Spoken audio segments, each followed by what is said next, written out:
नाज़रीन, supreme court of Pakistan ने जो सिविलियंस का मिलिट्री ट्रायल है उसके बारे में आज एक बड़ी अनाउंसमेंट की है। ये एक बहुत बड़ी खबर है। इससे क्या होने जा रहा है, इमरान खान के ऊपर इसका कोई इफ़ेक्ट होगा या नहीं होगा, अडयाला जेल की ताज़ा तरीन सूरत हाल क्या है, पाकिस्तान तहरीक इंसाफ और हुकूमत में बातचीत होने जा रही है। पाकिस्तान तहरीक इंसाफ एकदम से हुकूमत कितने करीब आ गई है, ये कौन है जो इस सारी कुर्बत की वजह बना और अंदरूनी कहानी क्या है, इस पे हम बात करने जा रहे हैं आज के प्रोग्राम में। नाज़रीन, प्रोग्राम का बाकायदा आगाज़ करते हैं सबसे पहले आज की सबसे बड़ी खबर, और वो सबसे बड़ी खबर सुप्रीम कोर्ट ऑफ पाकिस्तान से आई है। सुप्रीम कोर्ट ऑफ पाकिस्तान के आईनी बेंच ने सिविलियंस के जो ट्रायल्स हैं फ़ौजी अदालतों में, उसका फ़ैसला सुनाने के बारे में ये प्ली इख्तियार की, ये फ़ैसला जारी किया कि अब वो जो फ़ौजी अदालतें हैं वो ना सिर्फ सिविलियंस के केसेस भी सुन सकती हैं, बल्कि इसके साथ ही साथ वो सिविलियंस को सज़ा भी दे सकती हैं। जस्टिस अमीनुद्दीन और जस्टिस मुसरत हलाली, इसके अलावा जो दूसरे जजेज़ हैं, उन्होंने रिमार्क्स देते हुए जो प्रोसिक्यूटर हैं उनसे सवालात किए, उन्होंने जवाबात भी दिए। लेकिन नाज़रीन, एक सवालिया निशान है, वो सिंपल सेम है जो कि जजेस ने भी सवाल पूछा, मैं भी वो पूछ रहा हूँ कि आया कि इस तरह से जजेस ने ये कहा कि क्या किसी भी आम शहरी को उठा के उनका फ़ौजी अदालतों में ट्रायल किया जा सकता है या नहीं किया जा सकता। फिर जो हमारे सरकारी वकील हैं जवाद एस ख्वाजा, उन्होंने भी ख्वाजा हारिस, उन्होंने भी दलाइल देते हुए कहा कि जी अभी तक तो मैं भी सारी चीज़ों को कंपाइल कर रहा हूँ, सारे सबूतों को कंपाइल कर रहा हूँ, जब ये इकट्ठा हो जाएगा तो फिर मैं आप तक पेश करूँगा। आप ये इमेजिन करें कि हमारा जो आईनी बेंच है ना, बड़ी वो आप ये कह लें कि काजी फ़ाइज़ साहब इंसाफ मुहैया कर रहे थे, वो इतनी स्पीड से कर रहे थे कि वो ज़्यादा चल गए और शायद एक्सटेंशन का मामला वहीं पर रुक गया। जस्टिस अमीनुद्दीन साहब के बारे में ये कहा जा रहा था कि ये काजी फ़ाइज़ साहब प्रो हैं, तो प्रो मैक्स है। अब जाहिर सी बात है, अब वही हुआ जो आपको नज़र भी आ रहा है कि ये इतना बड़ा फ़ैसला है जिससे पाकिस्तान का सारा स्ट्रक्चर है वो चेंज हो गया। नाज़रीन, मैं आपको बता दूं कि जो फ़ौजी अदालतों का कानून है ये 1973 के आइन से पहले का कानून है। 1973 का आइन आने के बाद फिर ये कहा गया था, फिर हमने काफ़ी जगह पे देखा भी, जनरल ज़िया उल हक साहब के दौर में या फिर उसके बाद जब भी मार्शल रहा है, तो ये फ़ौजी अदालतों का मामला पेंडिंग रहता है। और आजकल जनरल फैज़ हमीद साहब का भी एक केस है जो कि अंडर ट्रायल है। जनरल फैज़ हमीद साहब ने मियाँ अली, जो कि इमरान रियाज़ खान साहब के भी वकील हैं, उनको अपना वकील नामज़द किया है। इसके पीछे भी एक बड़ी कहानी है, वो भी मैं आप तक रखूँगा इंशाल्लाह नेक्स्ट प्रोग्राम में। लेकिन आज हम बात कर रहे हैं सुप्रीम कोर्ट ऑफ पाकिस्तान के उस केस के फ़ैसले के बारे में जो उन्होंने आज सुनाया है।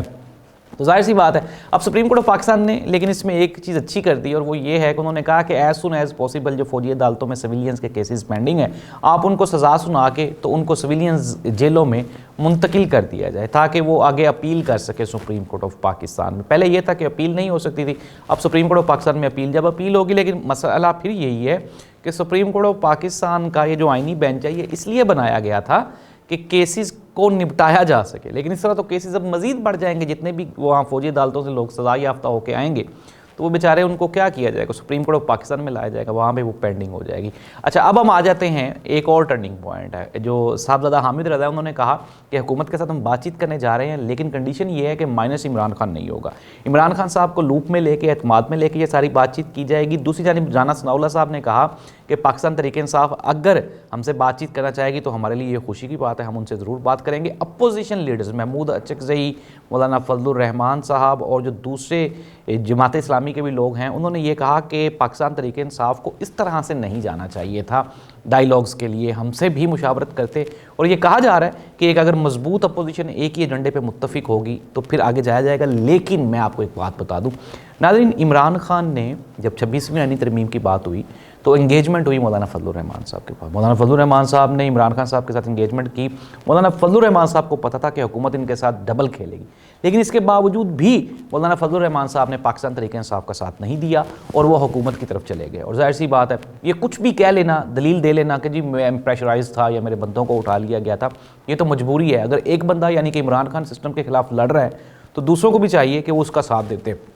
महमूद अचकज़ई साहब के बारे में ये कहा गया कि जब ये इस्लामाबाद वाला सारा प्रोटेस्ट हो रहा था तो पाकिस्तान तहरीक इंसाफ ने उनको रिक्वेस्ट की, उनको दावत भी दी, लेकिन महमूद अचकज़ई साहब नहीं आए। जमात इस्लामी आप ये देखें कि 2 मरतबा धरना दे के उठ गए, लेकिन किसी भी किस्म की कोई डेवलपमेंट नहीं है। इट मीन्स दैट कि ये वो तमाम सियासी जमातें हैं जो मुर्दार हैं, जिनका कोई तल्लुक़ ही नहीं है आवाम के साथ या हुकूमत या अपोजिशन के साथ। नाज़रीन, ग्राउंड में सिर्फ और सिर्फ दो ही ताकतें हैं और वो सब लोग जानते हैं, एक इमरान खान है और एक एंटी इमरान खान है, जिसे हम इस्टेब्लिशमेंट भी कह लेते हैं। ना ही तो नून लीग का कोई वजूद है, ना ही पीपल्स पार्टी का, ना ही मौलाना फजलुर रहमान साहब का। लेकिन जाहिर सी बात है, सियासत है, बातचीत होनी चाहिए और पाकिस्तान तहरीक इंसाफ को ये करना चाहिए कि वो अपोजिशन की जमातों को एतमाद में ले और फिर गवर्नमेंट के साथ चली जाए।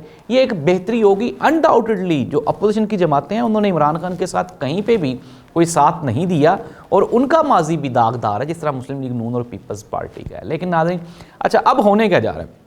बज़ाहिर तो ये लगता है कि हुकूमत दोबारा फिर संभलना शुरू हो गई है और शायद खड़ी होना शुरू हो गई है, लेकिन ये हुकूमत के संभलने का टाइम ही नहीं है। हुकूमत के पास इतना टाइम है ही नहीं कि वो संभल सके। अब ये कहा जा रहा है कि किसी ना किसी तरह से अब आईनी बेंच है, फिर उसके बाद ये सारी चीज़ें, लेकिन पाकिस्तान तहरीक इंसाफ ने ये जो डायलॉग्स का आगाज़ किया है, इमरान खान ने 5 रुकनी कमेटी भी बनाई है और फिर उसमें 2 नुकाती एजेंडा है। और वो 2 नुकाती एजेंडा क्या हुकूमत के लिए फिजिबल हो सकते हैं? पहली बात यह है कि 9 मई और फिर 26 नवंबर वाली जो सानहा हुआ है उसके ऊपर आप जुडिशल कमीशन बनाएं, और ये सारी की सारी चीज़ें इस तरह तो मुमकिन ही नहीं है ना। हुकूमत बना देगी 9 मई के ऊपर कमीशन। नाज़रीन, 9 मई की बात हम कर रहे हैं। अभी हमने प्रोग्राम के आगाज़ पे आपको फ़ौजी अदालतों और सुप्रीम कोर्ट की भी आपको कार्रवाई सुनवाई।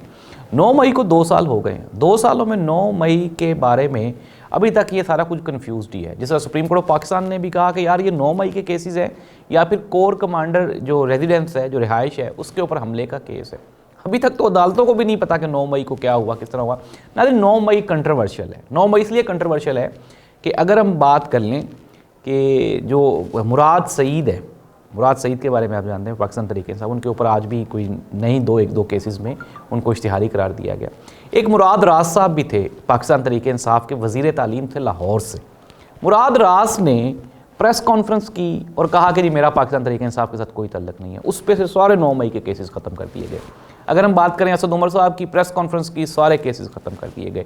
बात करें हम फवाद चौधरी साहब की, पहले प्रेस कॉन्फ्रेंस की केसेस ख़त्म कर दिए गए, दूसरी जमात में एंट्री हुई, फिर दोबारा जब छोड़ी फिर दोबारा गिरफ्तारी हो गई।